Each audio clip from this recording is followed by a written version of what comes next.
بزرگان محترم، برادران اسلام،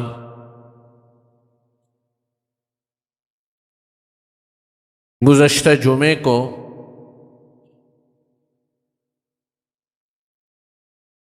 ایک عنوان جو کہ آج کل موجودہ حالات میں بہت زیادہ ڈسکس ہو رہا ہے، اور وہ ہے علامات قیامت کے حوالے سے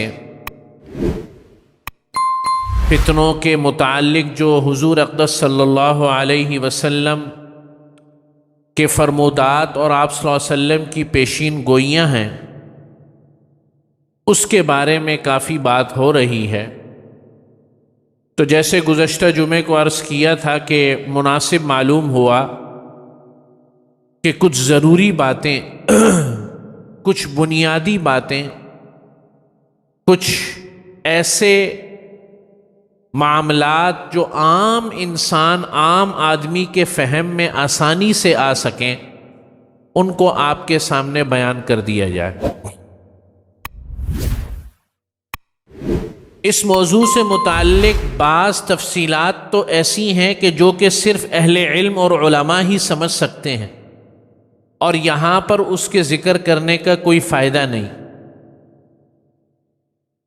لیکن 3 باتیں میں نے آپ حضرات سے عرض کی تھیں کہ ابواب الفتن، یعنی احادیث کی کتابوں میں فتنوں کے حوالے سے ائمہ حدیث نے جو حدیثیں جمع کی ہیں،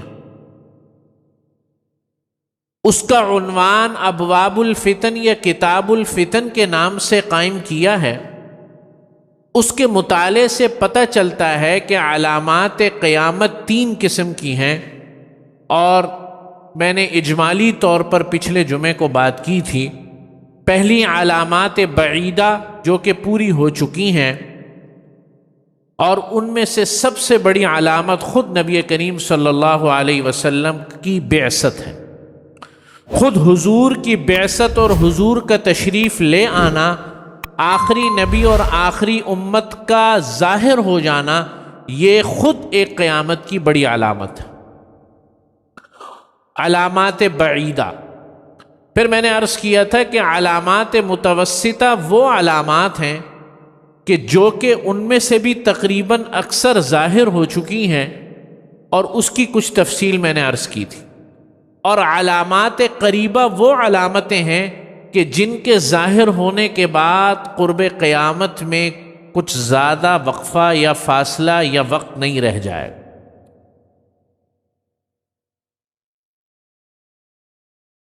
علامات متوسطہ کے حوالے سے کچھ باتیں عرض کی تھیں کہ حضور اقدس صلی اللہ علیہ وسلم نے درمیانی علامات کے متعلق جو خبریں دیں،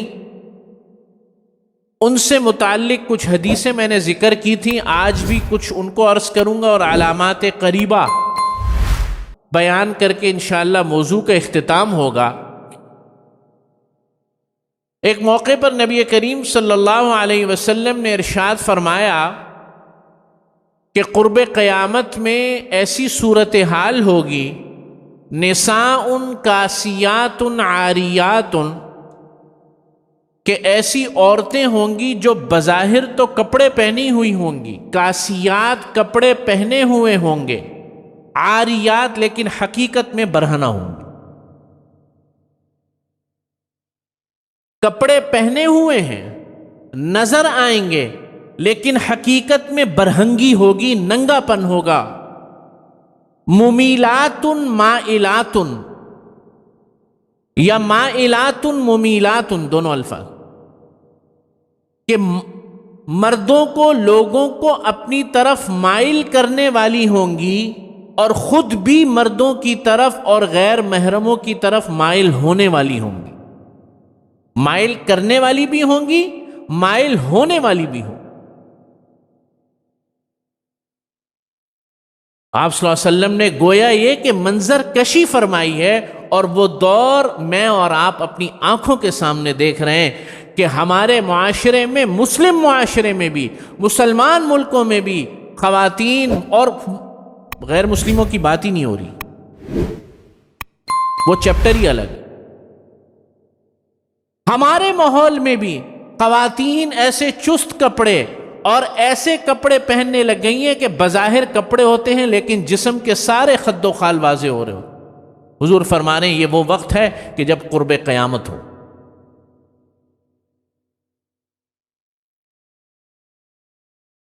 اور ایک موقع پر ارشاد فرمایا کہ ایسا وقت آ جائے گا کہ تمہارے دلوں سے، تمہارے درمیان سے علم کو اٹھا لیا جائے۔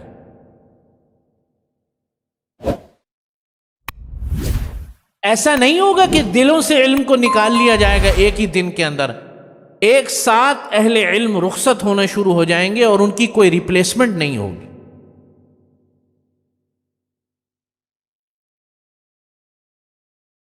اور تمہارے لوگ پچھلے لوگوں کو گالیاں دیں گے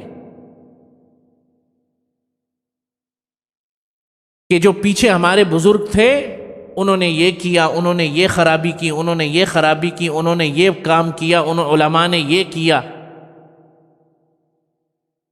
علامات متوسطہ میں ایک بڑی علامت، جاہل لوگ اہل علم کو گالیاں دیں گے برسر بازار۔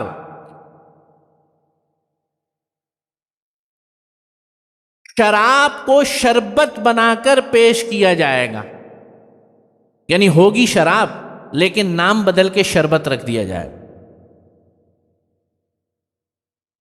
یہ علامات متوسطہ بیان کر رہا ہوں۔ سود کو تجارت کہا جائے گا۔ مجھے بتاؤ یار، کوئی ایک بات بھی ایسی ہے جو ابھی نہیں ہے؟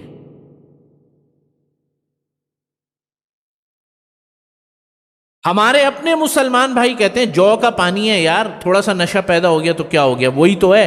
انگور جائز نہیں ہے کیا؟ یہ باتیں آپ سنتے ہیں یا نہیں سنتے ہیں؟ جو جائز نہیں ہے کیا؟ حضور علیہ الصلوۃ والسلام فرما رہے ایک وقت آئے گا شراب کو شربت کہہ کر پکارا جائے، سود کو تجارت کہا جائے گا، رشوت کو ہدیہ کہا جائے گا۔ رشوت کو کیا کہا جائے گا؟ تحفہ، مٹھائی۔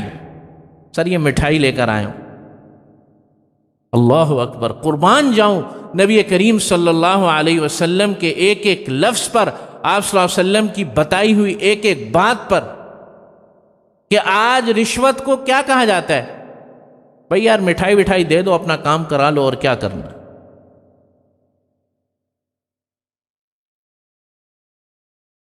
اور اب تو ایسے اندازوں سے رشوت لی جاتی ہے کہ باہر بیٹھا ہوا پیون ہوگا یا چپڑاسی ہوگا یا سیکٹری ہوگا یا اسسٹنٹ ہوگا، بھائی مجھے نہیں دو، اس کو دے دو، وہ ضرورت مند آدمی،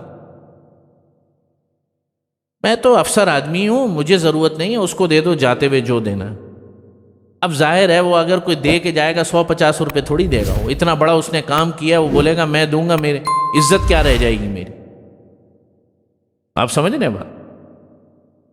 اور یہ بات میں بڑے کثرت کے ساتھ پہلے بھی عرض کر چکا ہوں، آپ لوگ گواہ ہیں کہ ہمارے معاشرے میں ہر گناہ کا ایک خوبصورت نام بنا دیا گیا ہے، ایک خوبصورت لیبل چڑھا دیا گیا ہے، اور یہی بات حضور اقدس صلی اللہ علیہ وسلم فرما رہے ہیں کہ قیامت کے قرب قیامت کے اندر شراب کو شربت کہا جائے گا، سود کو تجارت کہا جائے گا، رشوت کو ہدیہ کہا جائے گا، زنا کو جسمانی ضرورت کہا جائے گا۔ بھئی بھوک ہے، پیاس جس طرح لگتی ہے، لوگ کہتے ہیں نا بھئی انسانی کیا، جب انسان کو پیاس لگتی ہے تو پانی پیتا ہے، بھوک لگتی ہے تو کھانا کھاتا ہے، تو یہ بھی تو اللہ نے طبیعت میں پیدا کی ہے، تو اس کو بھی جائز ہونا چاہیے۔ جس طرح کھانا پینا جائز ہے، جس طریقے سے سونا جائز ہے، انسان کی طبیعت ہے، تو نفسانی خواہش بھی تو اللہ نے پیدا کی ہے، یہ بھی جائز ہونا چاہیے، جب جس وقت چاہے، جس طریقے سے چاہے، جس کے ساتھ چاہے کرے۔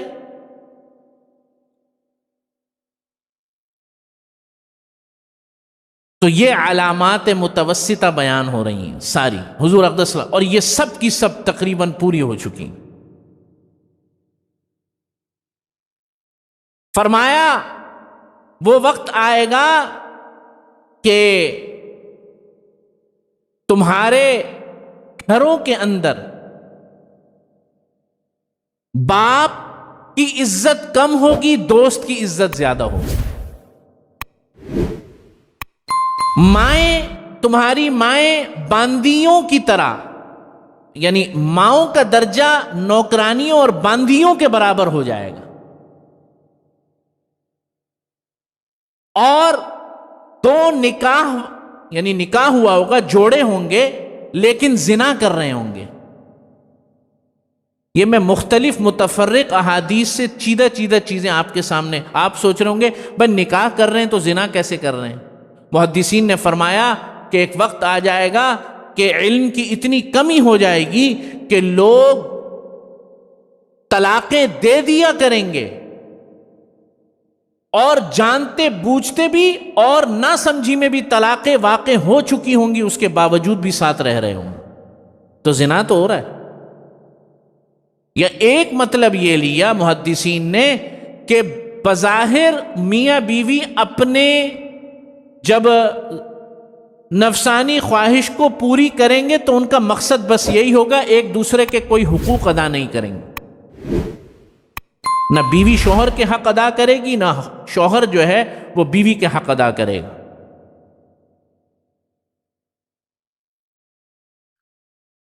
علامات متوسطہ. پھر نبی کریم صلی اللہ علیہ وسلم نے کچھ علامات قریبہ بیان فرمائی، اور انہی کو میں مختصر عرض کر کے اپنی بات کا اختتام کروں گا.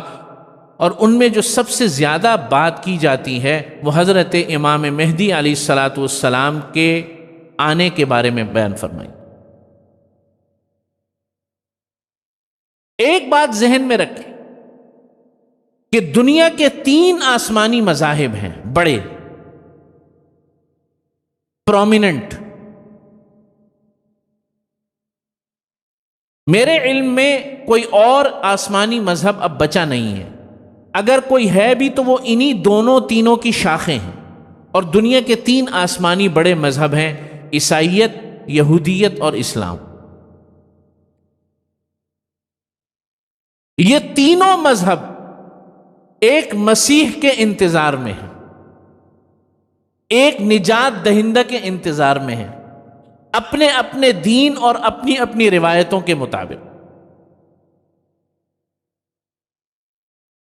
فرق صرف یہ ہے کہ تینوں کی تعبیر اور تینوں کی انٹرپریٹیشن جو ہے اس کے بارے میں وہ الگ ہے، لیکن تینوں مذاہب ایک نجات دہندہ کے انتظار میں. احادیث میں نبی کریم صلی اللہ علیہ وسلم نے حضرت عیسیٰ علیہ الصلاۃ والسلام کے دوبارہ ظہور کے متعلق واضح احادیث ہیں، اور امت کا اس پر اجماع ہے، اور تواتر سے یہ بات ثابت ہے. یہودیت جس مسیح کا انتظار کر رہے ہیں وہ بھی مسیح کا انتظار. اچھا، مسیح کہتے ہیں یعنی تصور مسیح کا یہ نجات دہندہ ہونے کا. تو حضرت عیسیٰ علیہ الصلاۃ والسلام کو حضرت مسیح بھی فرماتے ہیں، آپ کو پتہ ہونا چاہیے. لیکن یہودیت بھی ایک مسیح کے انتظار میں ہے، لیکن یہودیت کا جو کانسیپٹ ہے اس مسیح کے بارے میں وہ مسیح الدجال ہے. اور دجال کہتے ہیں جھوٹے کو، فریب کو، دھوکہ دہی کو. اور عیسائیت بھی ایک مسیح کے انتظار میں ہے، اور وہ بھی حضرت عیسیٰ علیہ الصلاۃ والسلام. تو ایک بات طے ہے کہ دین اسلام کے عقیدے کی بنیاد پر احادیث، صحیح احادیث میں نبی کریم صلی اللہ علیہ وسلم نے حضرت عیسیٰ ابن مریم کے دوبارہ تشریف لانے پر، ظہور پر احادیث ارشاد فرمائی. اور یہ عقیدے کی بات ہے، اور یہ اجماعی عقیدہ ہے پوری امت کا.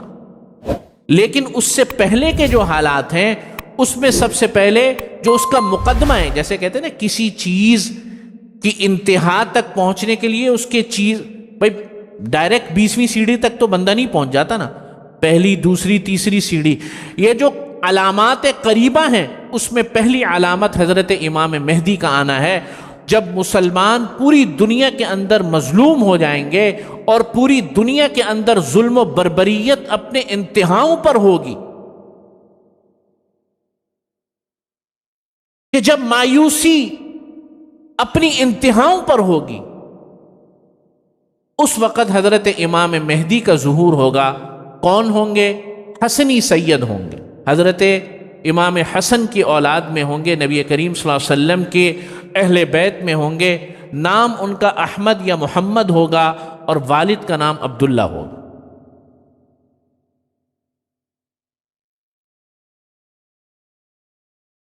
اور مسلمان انتہائی تکلیف کے عالم میں انہیں تلاش کریں گے، امت کے بڑے بڑے علماء جمع ہوں گے حرمین میں۔ اس سے پہلے کی بھی چھوٹی چھوٹی چیزیں میں ان کو اسکپ کر رہا ہوں اور مختصر بات کر رہا ہوں، اور آخر میں ایک بات ضروری عرض کرنی ہے۔ امت کے بڑے بڑے علماء اور صلحاء ان کو حرمین میں تلاش کریں گے، یہاں تک کہ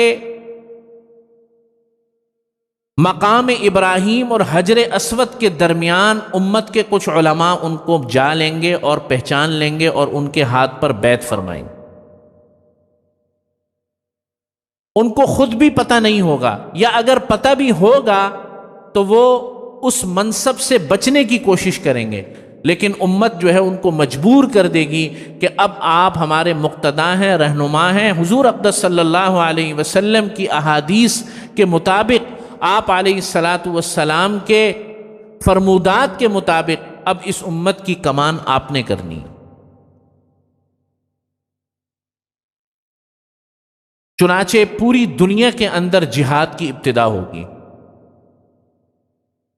اور عیسائیت اور مشرکوں کے خلاف سب سے پہلا جہاد ہوگا۔ اور ان میں ظاہر ہے آج کل کے مشرک، بڑے مشرک سب سے بڑے یہ ہندو ہیں۔ عالمی جہاد کی ابتدا ہوگی، اور جہاد کرتے کرتے 6 سال گزریں گے، اور 7ویں سال شام کے مقام پر دجال کا ظہور ہوگا۔ جب دجال کا ظہور ہوگا تو حضرت امام مہدی شام میں ہوں گے، اور دجال کے ظہور کے بعد پھر حضرت عیسیٰ علیہ الصلاۃ والسلام کا ظہور ہوگا۔ اور اس کے اندر لمبی تفصیلات ہیں کہ دجال آئے گا، ساری دنیا کو اپنے دجل سے ایک دفعہ ہلا کر رکھ دے گا۔ روایات میں آتا ہے 2 انسانوں کے ٹکڑے کرے گا، ایک کو مشرق میں لے جائے گا، ایک کو مغرب میں لے جائے گا، بولے گا تم کس کو کہتے ہو تمہارا خدا ہے؟ جو زندہ کرتا ہے اور مارتا ہے، لو میں بھی زندہ کرتا ہوں اور مارتا ہوں۔ ایک کو مشرق میں لے جائے گا، ایک کو مغرب میں لے کر جائے گا، مر جائیں گے، پھر لا کر دوبارہ جوڑ دے گا اور وہ زندہ ہو جائے گا۔ یہی تو دجال ہے، یہی تو امتحان ہے۔ جس زمین کو چاہے گا اجاڑ دے گا۔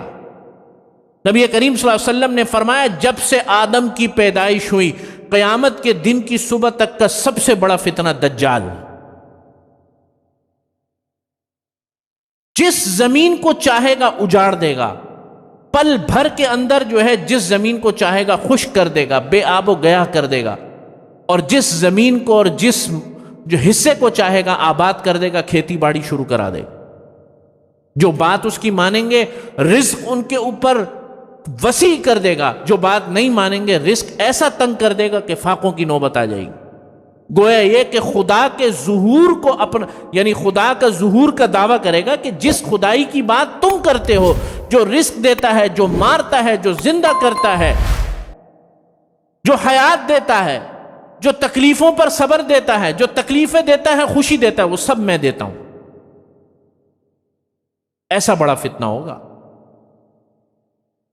ایسا بڑا فتنہ ہو۔ تو جب ساری دنیا پر زور چلے گا اس کا ایک وقت تک، اللہ نے جب تک اس کو مہلت دی ہوگی، یہاں تک کہ حرمین نبی کریم صلی اللہ علیہ وسلم کہ شہر مدینہ پر جب چاہے گا تو وہاں داخل نہیں ہو سکے گا، اور کہے گا یہ سفید محل کس کا ہے؟ فرمایا مسلمانوں کے پیغمبر اللہ کے رسول صلی اللہ علیہ وسلم کا یہ شہر ہے اور یہ ان کا محل ہے، یعنی مسجد نبوی صلی اللہ علیہ وسلم۔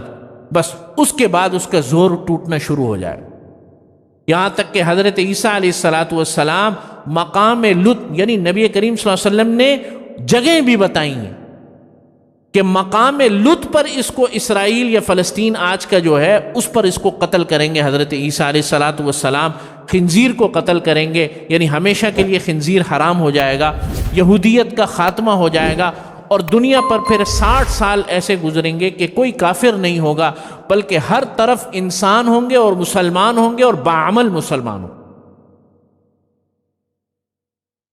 یہ علامات بیان فرمائیں، اور پھر دوبارہ کفر آئے گا، اور ایسا کفر آئے گا کہ پھر زمین پر اللہ کا نام لینے والا کوئی نہیں ہوگا۔ اور پھر سب سے قریب کی علامت جو قرآن مجید میں بھی آئی، دابۃ الارض،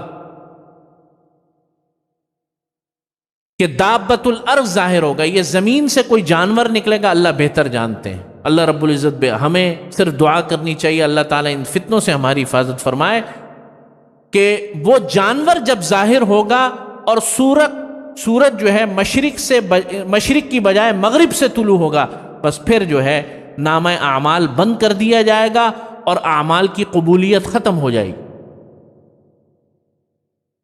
اور یعنی قیامت کا ظہور یقینی ہو جائے گا۔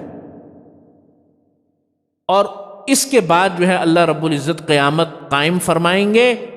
اللہ رب العزت، اب ہم نے کیا کرنا ہے؟ آخری 2 منٹ میں بات عرض کروں گا۔ یہ باتیں آپ نے ساری سن لی، میں نے وہ باتیں جو صحیح احادیث میں اور متفق علیہ باتیں ہیں، جس میں کچھ تفصیلات نہیں ہیں، جو آپ کی سمجھ میں بھی آسانی سے آ جائیں، وہ چیدہ باتیں عرض کرتی ہیں۔ اب میں اور آپ کیا کریں بھائی؟ اصل بات تو یہ ہے،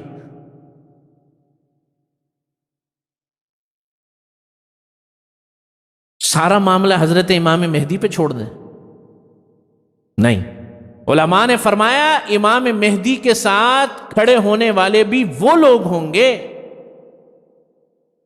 اب یہ میں اور آپ اگر کہہ دیں کہ ہم امام مہدی کے ساتھ، یہ کہنے سے کام نہیں چلے گا۔ اللہ نے لوگ بھی مخصوص فرمائے ان کے لیے، جیسے صحابہ کو مخصوص فرمایا نبی کریم صلی اللہ علیہ وسلم۔ یہ وہ لوگ ہوں گے جو مادیت پہ لعنت بھیجتے ہوں گے، ان کے سامنے دنیا کی زندگی کی کوئی حیثیت نہیں ہوگی،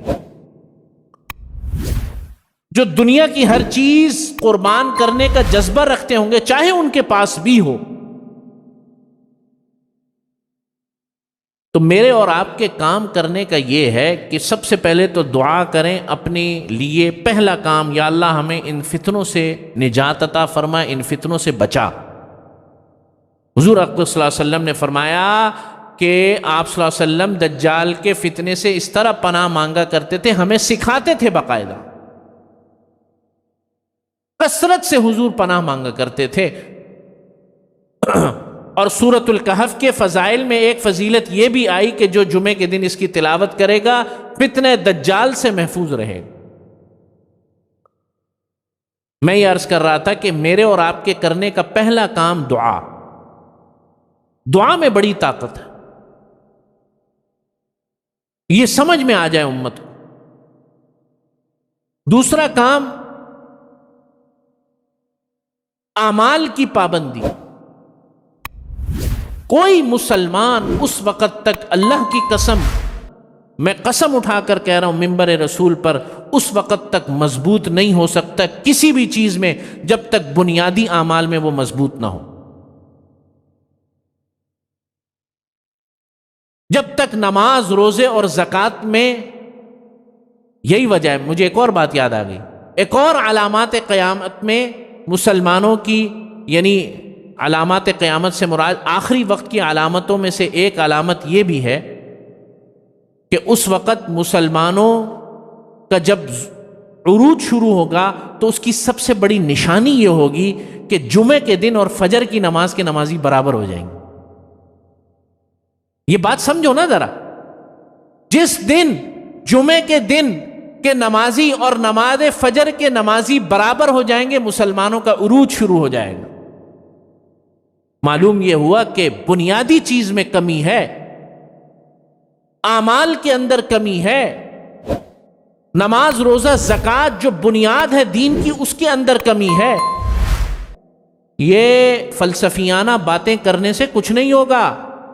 یہ 2 گھنٹے کی باتیں کرنے سے میں یوں پریشان ہوں، میں یوں پریشان ہوں، یہ کیا ہو رہا ہے فلسطین میں، فکر کی بات ہے، کرنی چاہیے۔ ہر مسلمان پریشان ہے اس وقت، ہونا بھی چاہیے، تقاضا بھی یہی ہے۔ لیکن زبانی جمع خرچ سے کبھی کچھ نہیں ہوا۔ نمازوں کی پابندی نہیں، زکوٰۃ کی آپ کے یہاں پابندی نہیں، روزے جو بس جیسے رکھے جاتے ہیں آپ کو پتہ ہے، پابندی کی تو میں بات نہیں کروں گا، ابھی تک تو اللہ کا شکر ہے تھوڑا بہت ماحول قائم ہے۔ حقوق العباد فوت ہیں، بات پہ لڑائی ہے، بیٹیوں کو جو ہے حصہ نہیں دیتے وراثت کے اندر، اور بھائی سارے غصب کر جاتے ہیں، اور جناب والا دین کی بنیادی چیزیں، فنڈامنٹلز جسے کہتے ہیں، وہ ہمارے یہاں نہیں ہیں۔ باتیں جو ہے نا وہ بڑی بڑی کرنی، جب تک اعمال کے اندر مضبوط نہیں ہوں گے مسلمان، بنیادی اعمال کے اندر، یہ سب زبانی جمع خرچ ہے۔ اللہ کی قسم، پیغمبر علیہ الصلوۃ والسلام نے سب سے پہلے اپنے صحابہ کو اعمال پر پختہ کیا ہے۔ مکے میں کیا کیا نبی کریم صلی اللہ علیہ وسلم نے؟ 13 سال کس چیز پر محنت کی؟ اعمال پر محنت کی۔ اللہ کا بہت بڑا کرم ہے، شکر ہے، اس کا احسان ہے۔ دعا دو اس تبلیغی جماعت کو جس نے یہ اعمال کی تھوڑی بہت محنت اس امت کے اندر زندہ رکھی ہوئی ہے۔ یہ اسی کی برکت ہے کہ ہمارے اس خطے میں اعمال تھوڑے بہت زندہ ہیں، ورنہ آپ جاؤ دنیا کے مسلمان ممالک میں کیا حشر ہے۔ تو دوسری چیز اعمال کی پابندی، اور تیسری چیز جو ہمارے کرنے کا کام ہے وہ یہ ہے کہ ہر چیز کے اندر تحقیق کرو۔ تحقیق سے مراد یہ نہیں کہ جس چیز کا علم نہ ہو اس کی بھی تحقیق کرو، اس سے تو گمراہی اور فتنہ پھیلتا ہے۔ جس چیز کا علم نہ ہو اس کے متعلق گفتگو نہ کرو، اپنے اوقات کا ضیاع نہ کرو، اپنے آپ کو بامقصد چیزوں کے اندر لگاؤ گے تو انشاءاللہ تعالی فتنوں سے بچو گے۔ آج امت مسلمہ کا ایک سب سے بڑا مسئلہ یہ ہے کہ ہر کام میں، ہر مسئلے میں ٹانگ اڑانی ہے، رائے دینی ہے، معلوم ہو یا نہ ہو، اپنے اوقات کا ضیاع کرنا ہے، اپنی ذہنی صلاحیتوں کو تباہ و برباد کرنا ہے۔ آج بائیکاٹ کی مہم چل رہی ہے پورے عالم اسلام میں۔ دین اسلام تو یہ کہتا ہے کہ جب تم نے، اور کرنا بھی ہے اور کیا جانا چاہیے، لیکن مجھے ایمانداری کے ساتھ بتاؤ، پوری مسجد میں کوئی مجھے ایک شخص بتا دے جن چیزوں کا آپ نے بائیکاٹ کیا ہے، اور میں بار بار کہہ رہا ہوں کرو، اور میں حوصلہ افزائی کر رہا ہوں، لیکن ان چیزوں میں سے کسی ایک چیز کی بھی ٹکر کی آپ نے چیز بنائی ہے مسلمانوں نے؟ مجھے بتا دو۔ کوئی ایک دنیا کے اندر ایسا ادارہ بنایا جو امریکہ سے لے کے جاپان تک اور جناب ساؤتھ افریقہ سے لے کے ناروے تک پوری دنیا میں مسلمانوں کا وہ ادارہ ڈنکا بجا رہا ہو، وہ چیز ڈنکا بجا رہی ہو، چاہے وہ کھانے کی چیز ہو، پہننے کی چیز ہو، استعمال کرنے کی چیز ہو۔ آپ بہت پیچھے ہیں۔ آپ دنیا کے کسی خطے کے اندر چلے جائیں، آپ کی کوئی حقیقت، کوئی حیثیت نہیں، اس لیے کہ آپ وہ کام کر رہے ہیں، ہم سب وہ کام کر رہے ہیں جو ہمارے کرنے کا نہیں۔ ہر بندہ دوسرے کے کام میں ٹانگ اڑا رہا ہے، اپنا کام کوئی نہیں کر رہا۔ جو انجینئر ہے وہ ڈاکٹر کی ایسی تیسی کر رہا ہے، جو ڈاکٹر ہے وہ عالم کی ایسی تیسی کر رہا ہے، جو عالم ہے وہ ڈاکٹر کی ایسی تیسی کر رہا ہے۔ بس کوئی اپنا کام نہیں کر رہا، اس لیے کہ بامقصد انسان کی زندگی جب نہیں ہوتی ہے تو پھر وہ ایسے ہی کرتا ہے۔ اللہ سے دعائے توفیق عمل نصیب فرماؤ۔